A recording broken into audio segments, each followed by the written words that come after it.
Thank you for tuning in for this presentation on watermelon chlorotic stunt virus. I'm Rebecca Melanson, an extension plant pathologist with the Mississippi State University Extension Service and co-chair of the Emerging Viruses and Cucurbits Working Group. This presentation was originally delivered as a webinar hosted by the EVCWG on April 10, 2024. It is the first of several events that the EVCWG has planned to increase opportunities for stakeholder input and participation on emerging viruses and cucurbits. If you would like to be notified of future opportunities for participation and new resources by the EVCWG, I encourage you to sign up for the EVCWG mailing list. You can do so by visiting the EVCWG website at ecucurbitviruses.org and clicking the Join Our Mailing List button on the EVCWG homepage at any time. Today's presenter is Dr. Bill Wintermantel. Dr. Wintermantel is a research plant pathologist and virologist with the USDA ARS in Salinas, California. His research focuses on vector-transmitted viruses affecting vegetable agriculture, with an emphasis on transmission, molecular and biological characterization of plant viruses, and other studies critical to understanding virus epidemiology and the development of virus management strategies. He is known for his extensive research characterizing factors driving epidemiology and influencing emergence and transmission of viruses affecting vegetable crops and sugar beet, particularly whitefly-transmitted viruses. Thank you for joining us today for this presentation on watermelon chlorotic stunt virus, a whitefly-transmitted virus that recently emerged as a threat to cucurbit production in the southwestern United States and northern Mexico. Begomoviruses are widely prevalent throughout the world. Virus particles are uniquely shaped, appearing as two icosahedrons attached to each other. One could say they look like two barbells stuck together if viewed through an electron microscope. Some begomoviruses are comprised of a single circular virus particle, whereas others have two particles. Watermelon chlorotic stunt virus is comprised of two particles. When two particles are present, these are referred to as DNA A and DNA B. Some other well-known begomoviruses present in the United States include squash leaf curl virus, cucurbit leaf crumple virus, and tomato yellow leaf curl virus. All begomoviruses are transmitted by whiteflies. The viruses have specialized relationships with the whitefly. The virus is ingested by whiteflies feeding on the vascular tissue or phloem of the plant. It then moves into the digestive canal and passes through the gut wall, then circulates throughout the insect, accumulating in the salivary gland, where it is digested with saliva during feeding. Although short feeding periods can result in virus acquisition and transmission, efficient transmission requires extended feeding. Interestingly, studies by Ganim and colleagues found that watermelon chlorotic stunt virus can actually be transmitted sexually by the whitefly during mating. Watermelon chlorotic stunt virus is predominantly found in the Middle East. The virus was first found in Yemen in 1986 and has become widely prevalent throughout the region and parts of North Africa, including Sudan in 1993. The first detection of watermelon chlorotic stunt virus in the Western Hemisphere was in Mexico, with identification of the virus in an opuntia or prickly pear cactus in 2006. The virus was first identified affecting cucurbits in the United States in the large melon producing region of Arizona and California in the fall of 2023. Watermelon chlorotic stunt virus infects all economically important cucurbits, as well as some other common host plants, which may be regionally important and contribute to virus epidemiology. Some of these, such as bean, wild tobacco species, and Jimson weed, may be more important epidemiologically due to their abundance in production areas. More information is needed to determine if these and other non-cucurbit hosts can serve as efficient acquisition hosts from which the whitefly vector can acquire watermelon chlorotic stunt virus for transmission to cucurbit plants. In the United States, watermelon chlorotic stunt virus is transmitted by the sweet potato whitefly, Bemisia tabaci, Middle East Asia Minor 1, or MIAM1, often still referred to as biotype B. This whitefly is an incredibly efficient virus vector and occurs throughout most major cucurbit-producing regions of the world, including southern and western regions of the United States, where it can accumulate to very large populations, particularly in the summer and fall. Symptoms of watermelon chlorotic stunt virus vary among cucurbit hosts and may also depend on severity and stage of infection, or whether plants are also infected by other viruses. Symptoms of watermelon chlorotic stunt virus are most common on newer growth toward the ends of vines in all cucurbit crops. On watermelon, symptoms include vein yellowing or clearing, mottle to severe yellow mosaic, mild leaf distortion to curling of leaves, distortion of shoot apices, and reduced yield. Melon symptoms are quite different and may include irregular chlorotic mottle patterns on leaves, mild leaf distortion, mottle symptoms on fruit, and reduced yield. Watermelon chlorotic stunt virus symptoms on squash and pumpkin include yellowing and curling of leaves, chlorotic mottle, apical stunting, and fruit distortion. Symptoms on cucumber are generally milder and include stunting and distortion of leaves. During the fall of 2023, melon and watermelon plants in the Yuma, Arizona and Imperial Valley, California region exhibited unusual virus-like symptoms. Melon plants had interveinal yellowing from the crown outward, typical of symptoms caused by infection with cucurbit yellow stunting disorder virus or cucurbit chlorotic yellows virus, which are both common in the region. However, newer leaves had symptoms of irregular chlorotic spotting near vine ends. Watermelon plants had strongly contrasting bright yellow-green mosaic symptoms. The region always has large whitefly populations during the fall, suggesting the likelihood of a new virus. Plants were tested with a multiplex detection system for cucurbit yellow stunting disorder virus, cucurbit chlorotic yellows virus, cucurbit aphid-borne yellows virus, and squash vein yellowing virus. Most plants had only cucurbit yellow stunting disorder virus, but symptoms did not match. Several whitefly-transmitted viruses are present in the United States cucurbit production areas. These include cucurbit yellow stunting disorder virus, cucurbit chlorotic yellows virus, squash vein yellowing virus, and cucurbit leaf crumple virus. Squash leaf curl virus, for which no photo of symptoms is shown, is also periodically found in the southwestern U.S. All of these viruses are transmitted by the sweet potato whitefly. As I previously mentioned, whiteflies can reach exceptionally large populations. This is illustrated by clouds of whiteflies above fields and whitefly storms as shown in the photo in the lower center of the slide. The intense yellowing and leaf curling toward vine ends on watermelon and the unusual chlorotic spotting symptoms occurring predominantly near the ends of vines on melon suggested the likelihood that these plants were infected by a begomovirus. Electron microscopy by Tongyan Tian of the California Department of Food and Agriculture identified typical begomovirus particles from leaf extracts.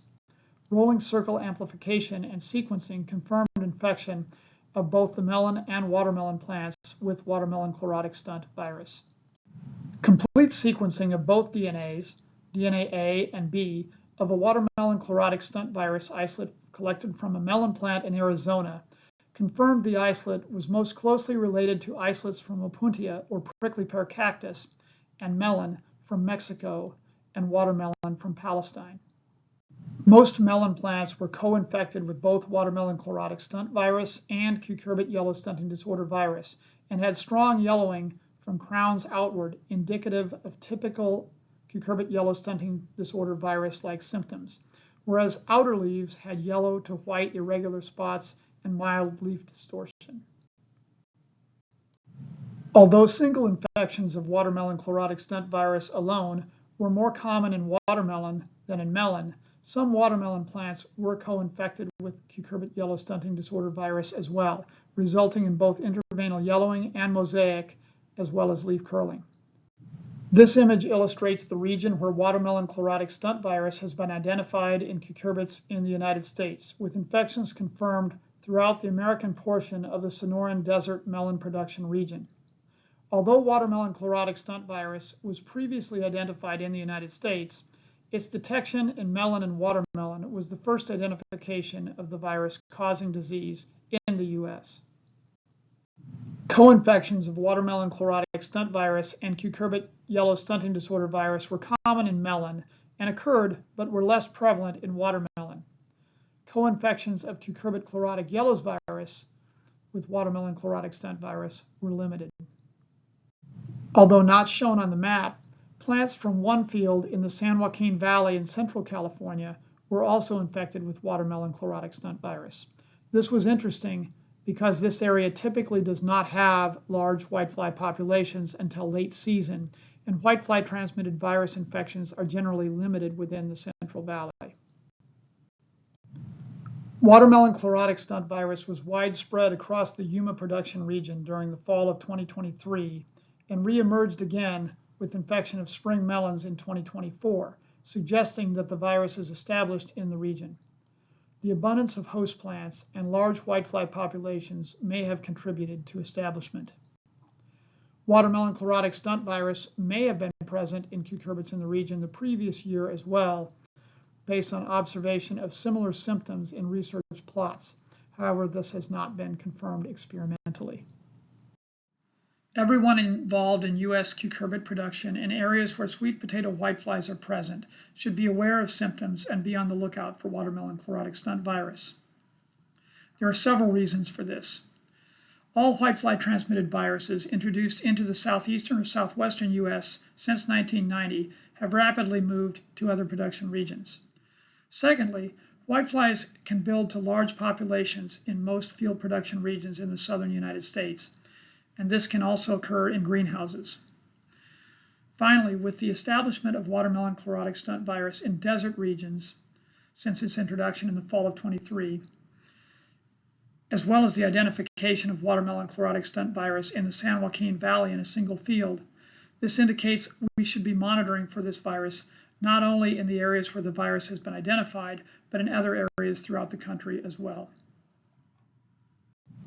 Watermelon chlorotic stunt virus and other whitefly-transmitted viruses can establish easily in regions where the sweet potato whitefly vector accumulates to exceptionally large populations.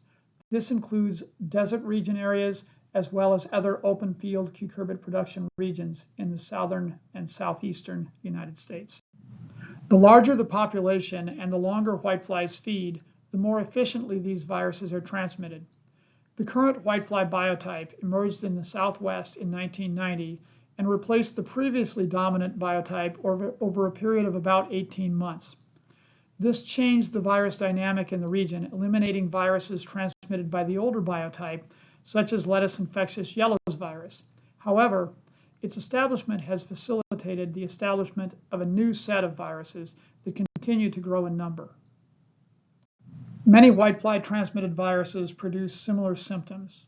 The more common whitefly-transmitted viruses, including cucurbit yellow stunting disorder virus and cucurbit chlorotic yellows virus, produce yellowing between veins, and leaves eventually become completely yellow. Similar symptoms are produced on all cucurbit hosts.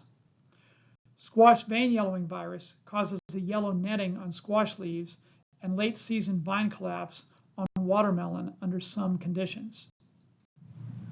Cucurbit leaf crumple virus can produce leaf curling on melon, yellowing and leaf curl on watermelon, and severe mosaic and distortion of squash and pumpkin leaves and fruit.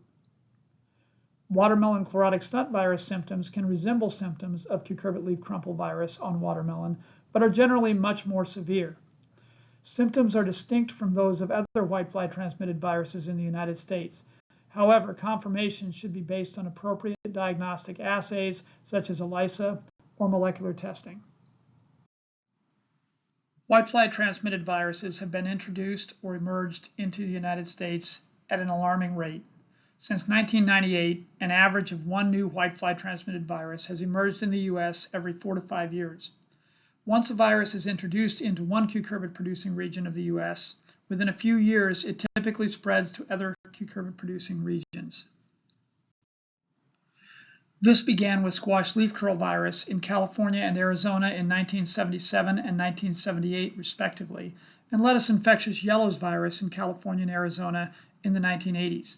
However, these two viruses largely disappeared with the emergence of a new sweet potato whitefly species variant in 1990 that was a poor vector of the viruses. The trend continued with the introduction or emergence of cucurbit leaf crumple virus in California, Arizona, and Texas in 1998, with cucurbit yellow stunting disorder virus in Texas in 1999, squash vein yellowing virus in Florida in 2003, and cucurbit chlorotic yellows virus in California in 2014. All of these viruses are transmitted by the sweet potato whitefly variants that are widely prevalent in cucurbit producing areas of the United States. Although a virus may be present in many production areas, its impact often varies among production regions. Red stars on the slide indicate the first report of the virus in the US. There is limited information on the economic impact of watermelon chlorotic stunt virus on watermelon and melon production in the US desert Southwest. Plants are frequently infected by two or more viruses, and symptoms resulting from mixed infections can be more complex than those caused by either virus alone. Previous studies by Sufrin, Ringwald, and Lapido demonstrated that mixed infections in melon between squash leaf curl virus and watermelon chlorotic stunt virus, two viruses, resulted in twice the yield loss, 54% for co-infection, but 22% with watermelon chlorotic stunt virus alone. This illustrates the potential for interactions between viruses during mixed infections and how mixed infections can enhance disease severity. Similarly, resistance to tomato yellow leaf curl virus in advanced tomato yellow leaf curl virus resistant tomato breeding lines was compromised in plants infected with both watermelon chlorotic stunt virus and squash leaf curl virus. Although it is not clear if the watermelon chlorotic stunt virus contributed to the loss of resistance, this is a concern. At present, there remains insufficient information on watermelon chlorotic stunt virus and how it interacts with other viruses affecting U.S. cucurbit production, particularly cucurbit yellow stunting disorder virus. However, there appears to be an increased prevalence of these viruses and a decreased prevalence of other viruses, particularly cucurbit chlorotic yellows virus and squash vein yellowing virus, based on studies to date in the southwestern United States. Further studies are needed to clarify the impact of mixed infections with watermelon chlorotic stunt virus. Overall, management of whitefly-transmitted viruses is challenging in areas with large whitefly populations during production seasons. Cucurbit varieties with virus resistance are the most effective way to protect cucurbit crops. However, resistance should also be coupled with additional management methods as part of an integrated pest management program. In the absence of virus resistance, IPM is even more critical for protecting crops from damage by viruses and their vectors. The U.S. cucurbit industry has been using integrated pest management for many years to manage a continuously growing list of virus threats. With the establishment and anticipated spread of watermelon chlorotic stunt virus among production regions, IPM for management of whitefly-transmitted viruses in cucurbits will continue to be necessary. Sources of resistance to watermelon chlorotic stunt virus have been identified in both melon and watermelon. This resistance should be incorporated into varieties adapted to the North American market, and breeding programs should seek to identify additional sources of resistance. Various methods to reduce whitefly populations and slow the spread of whitefly-transmitted viruses are available. These include use of plastic reflective mulches, insecticide treatment at planting or transplanting, and floating row covers. Know if you bring in transplants from outside your production region, there is an increased risk of virus introduction. Transplant operations are an important aspect of modern cucurbit production, and this industry needs to pay particular attention to the risks posed by the introduction of viruses into new areas. This is challenging, particularly for many whitefly-transmitted viruses that can remain latent in plants and do not cause symptoms for 2 or 3 weeks following infection. If infected plants are transplanted into fields in areas where whiteflies are present, they can serve as a source of virus for spread to new plants and its establishment in the region. Because whitefly-transmitted viruses have become an increasing concern for cucurbit production, it is important that growers become familiar with symptoms caused by the viruses common in their area, whether it be field or greenhouse production. Scout early and often for both viruses and insect vectors. If you have questions, contact your local county extension agent to determine if what you have observed is unusual or should be tested, and whether samples should be submitted to the local diagnostic lab for testing. If samples are submitted to a diagnostic lab for testing, be sure to include a description of the symptoms, including anything atypical or unexpected. Pictures may also be useful. Note whether any cucurbit virus vectors, such as whiteflies or aphids, were present in the field. It is also important to list whether plants have been properly fertilized, as many viruses can produce symptoms that mimic nutritional deficiencies. Several diagnostic tools are available for identification of watermelon chlorotic stunt virus. These include serological test kits that can be purchased commercially, either in the immunological detection strip format or as an ELISA test kit. Primers and probes developed by researchers to detect watermelon chlorotic stunt virus have been published and can be adapted by labs seeking to conduct their own testing and analysis. Samples can also be sent to commercial laboratories for high throughput sequencing. Watermelon chlorotic stunt virus adds to the complex of viruses impacting cucurbit production in the United States. The increasing number of whitefly-transmitted viruses infecting U.S. cucurbits can lead to complex symptoms and virus interactions that may impact yields more than single virus infections. Watermelon chlorotic stunt virus alone can have a substantial impact on watermelon production, even without other viruses being present. Be alert to changes in your crop. Make smart choices regarding transplanting and stay informed. Visit the Emerging Viruses in Cucurbits Working Group website regularly for information updates, photos, and fact sheets on viruses impacting cucurbits. A fact sheet on watermelon chlorotic stunt virus will be available later this year. The Emerging Viruses in Cucurbits Working Group and its outreach activities have been supported through competitive funding provided through 2 grants from the Southern Integrated Pest Management Center. Thank you for joining us today for this presentation.